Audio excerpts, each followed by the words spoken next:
Hello, this is the Full Circle Network, and today on the Full Circle Network, we are going to discuss the first episode of Lovecraft Country.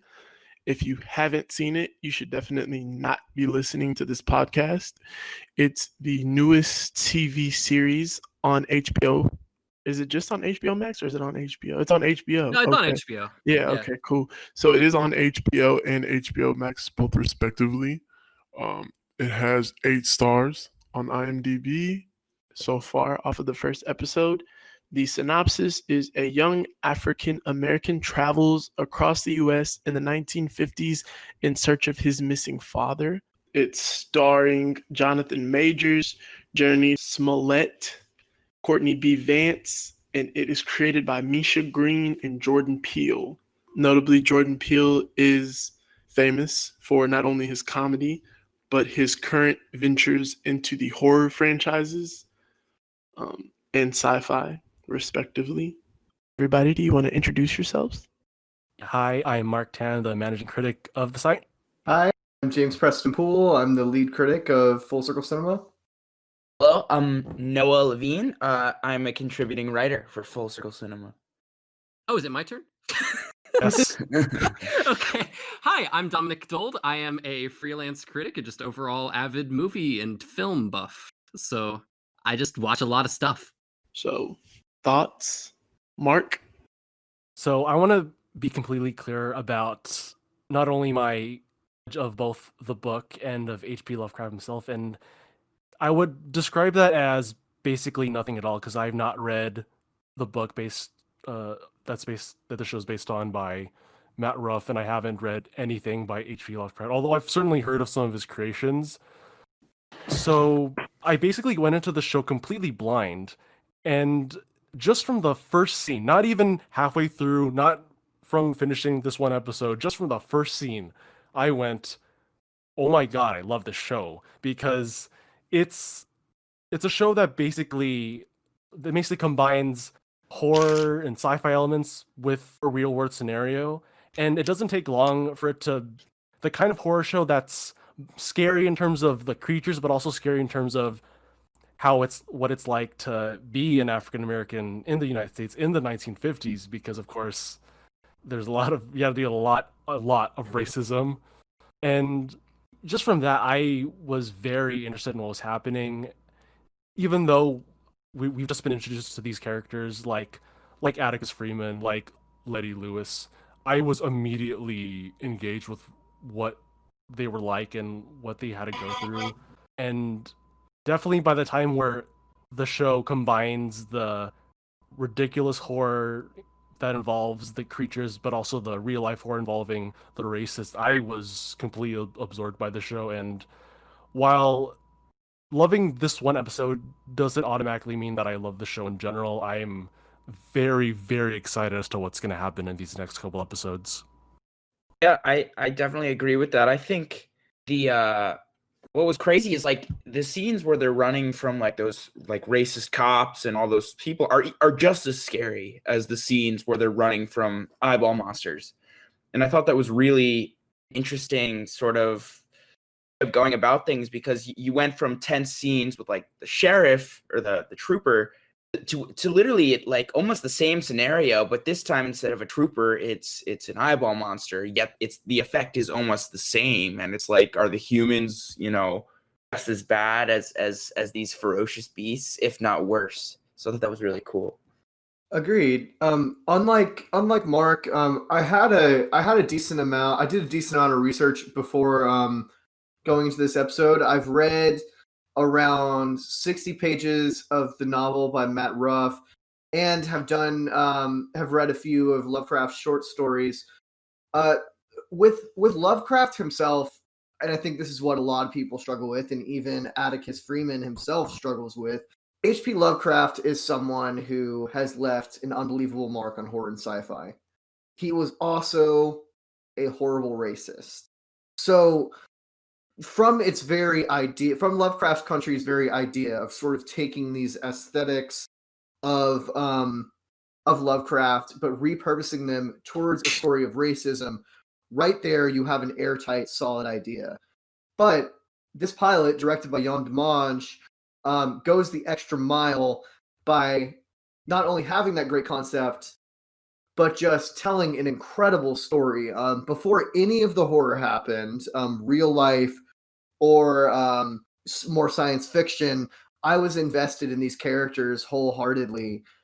Letty, Atticus, Uncle George, these are all incredibly defined characters, not only through dialogue, but also just through the performances and the chemistry. And no matter where this story goes, it has that solid basis of just having these incredible performers and characters to guide us through this journey. Introduced to H.P. Lovecraft in high school in my senior year. I had a very, very, very, very energetic history teacher. I know normally in Texas, history is taught in the 10th grade.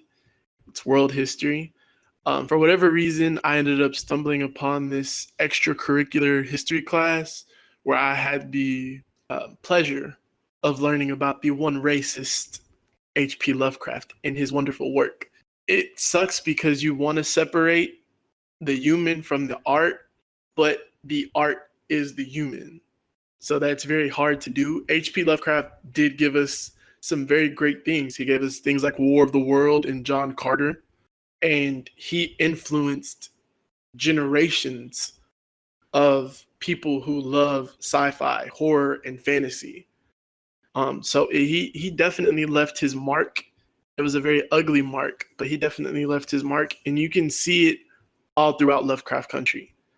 Like James said earlier, they did what's the word that I'm looking for? They took the concept, of course, from Lovecraft Country, the book, but they also took his racism and they gelled it into this TV show. And it's a pretty wonderful thing to see because you both get to see the shitty side of H.P. Lovecraft through the racist depictions throughout the TV show, especially in the first episode. But you also get to see the wonderful art that he brought to the film industry.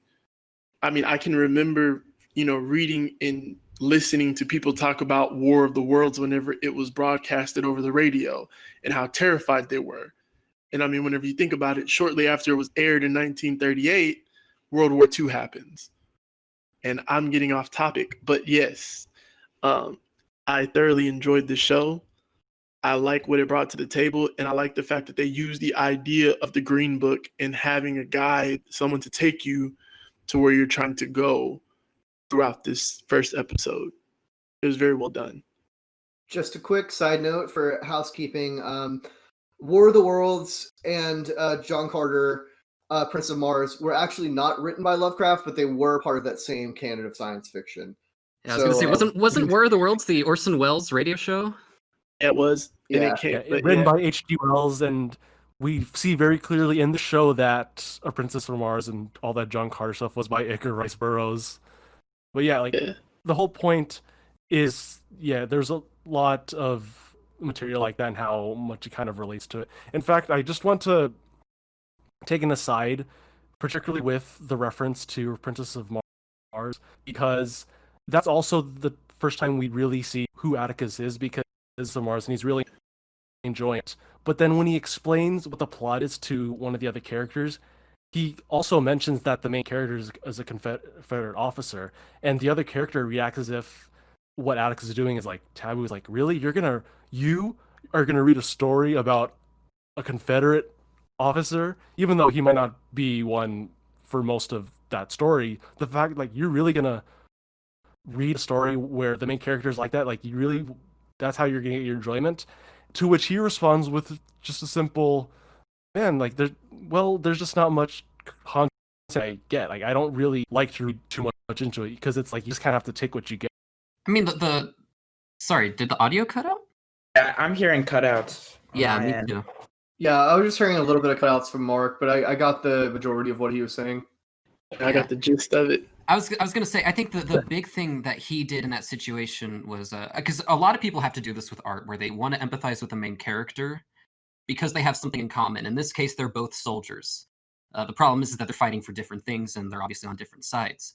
But I think he was able to just kind of ignore the Confederate thing and realize, like, hey, we were both soldiers, we both seen conflict, I can at least relate to the character through that detail. But, you know, that could also just be me overthinking it. That sounds pretty spot on, especially for the kind of character that Atticus was. He that definitely sounds spot on so far from what we've seen throughout the series. Yeah. Well, I think it's time for me to be the contrarian here.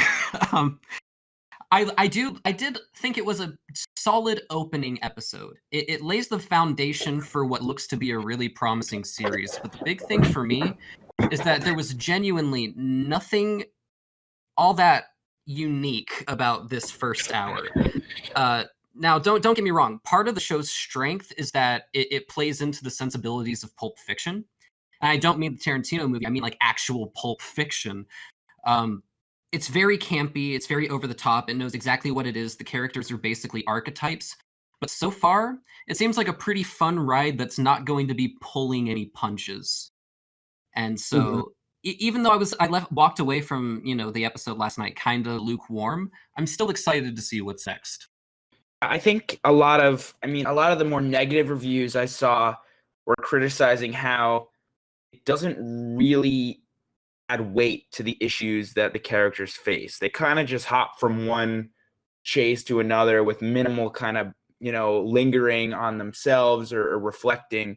And it kind of, there's, like you said, it's not packing any punches really. It's just kind of going through this fun story with throwing monsters and all sorts of obstacles in the way of these characters. And I hope it just keeps getting, crazier and crazier, but I think it's going to be at the expense of kind of making the material feel a bit less serious, if that makes sense. Yeah. Yes. Yeah, Lovecraft for me has just been like tentacle monsters, Cthulhu, is racist. That's my extent of Lovecraft, but his mark is all over the horror genre. I wanna hop in here. I actually had no real tonal problems with this first episode because I thought that the kind of jumping to and from different adventures, so to speak, it puts the horrible racism going on at that point and the strange monsters of Lovecraftian horror both on the same level and puts these characters in this pulp adventure where we're rooting for them to escape any kind of evil, and they're always fighting against some sort of evil. And it's great to see in the series that all these things exist, but our protagonists are strong enough or adventurous enough to navigate them. And I'm sure things will get more serious as time goes on. And I actually didn't find too much of it to be very lighthearted. Yeah, that was terrifying. I agree with James. I mean, it's a period piece set in the 50s.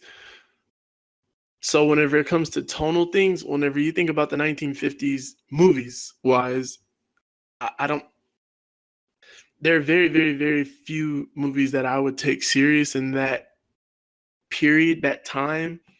There are some great films that came out in that time, in that era, but I don't think anything would be taken that serious. I think the way that the tone is set to fit the period, if that makes sense.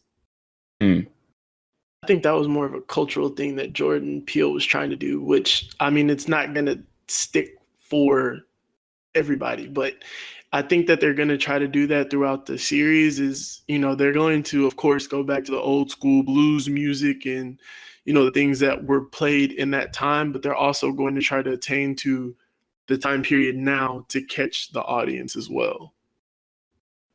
I mean, I get it.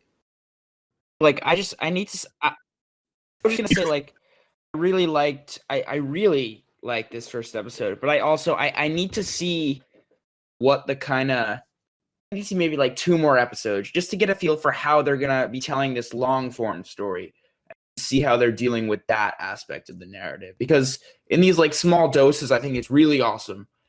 I really am curious to see what this kind of arc is gonna be, just in general. Yeah, I would love to talk about the final scene. I mean, from the second it's the woods, and the cops are shining their lights on the main characters, that whole sequence was incredibly tense. And I mean, that it's about to get Lovecraftian like any second. It's just considering like the scene before, they're talking about the like Sloggoths or whatever. I don't even know how to pronounce it. Um I loved when they're in that cabin and it's like a full on like locked in a cabin horror style. You got the cop whose his arm is like hanging by a thread and he's like transforming, and that whole transformation, like that was just amazing horror. Like that whole sequence, the lighting, and then they quoted Dracula at one point. I got so excited. I was like, I know that quote. I've heard that quote before. And oh my god, that whole sequence in the cabin is just pure horror, like amazement. I really enjoyed that. And the monsters were creepy as well, which was a bonus. Racist. They wouldn't let him give her. If I'm not mistaken, either George was trying to go and they wouldn't let him go, or he tried to give her the flashlight and they wouldn't let him give her the flashlight because they needed the flashlight to keep the vampires away from them in the cabin. They got whistled away. Yeah, somebody called for them to whoever's in control of the vampires whistled for them to leave. I mean, as far as the actual episode goes, I enjoyed it. I'm happy to see HBO taking this great leap of faith after seeing what they let happen with the Watchmen and how the Watchmen played out. I'm excited to see what's going to happen with Lovecraft Country. I personally thoroughly enjoyed the episode. Thought they hit on a lot of notes, a lot of things that we've been seeing the past couple of years in film, as far as how things in these period pieces about the 50s and the Jim Crow era are portrayed, and just seeing it play on the sci-fi motion is pretty awesome. So I'm just excited to see what's going to happen in these next 7 episodes. Most definitely. So before we go ahead and we get out of here, I guess everybody's going to go ahead and give a grade. So we'll start with Mark. I mean, if I got to go ahead and give it a grade, I'm going to give it a 9.5, only because I wanted the monsters to come a little bit sooner, and they came a little bit later. But yeah, other than that, I mean, it's a 9.5 for me. I really enjoyed it. I like the pace, music. I like it's a period piece. So of course, just things that you've learned in school and over time, it's great to see people try to put that on screen. I mean, living in Texas, we have a bunch of sundown towns, or towns that used to be sundown towns. So it was definitely something to watch on TV. So I guess with that being said, that's all from the Full Circle Network as far as our Lovecraft podcast goes. I hope you guys continue to join us and tune in, and we will be here pretty much every Monday around 9:30.